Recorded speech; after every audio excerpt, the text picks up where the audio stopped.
गोंदिया जिल्ह्याच्या सालेकसा तालुक्यातील पिपरिया जंगल परिसरात अवैधरित्या मोहफुलापासून दारू निर्मिती सुरू असल्याची माहिती पोलिसांना मिळाल्यानंतर छापेमार कारवाई करण्यात आली. या कारवाईत एकूण 93,010 रुपयांचा मुद्देमाल जप्त करण्यात आला असून एका आरोपी विरुद्ध गुन्हा दाखल करण्यात आलाय.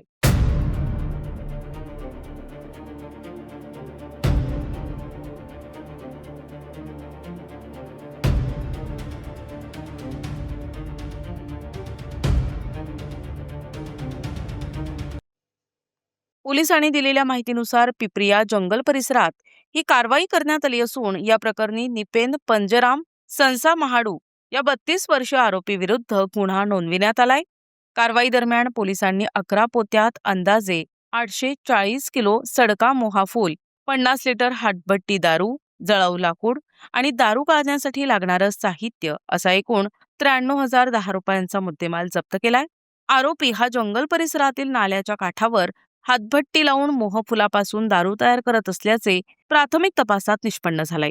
पोलीस निरीक्षकांच्या मार्गदर्शनाखाली पोलीस कर्मचारी माया कावले, पोलीस नाईक दिनेश जांभुळकर आणि पथकाने ही यशस्वी कारवाई पार पडली.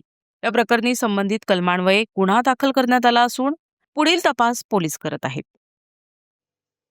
प्रतिनिधी राधाकिसन चुटे, NTV न्यूज मराठी, गोंदिया.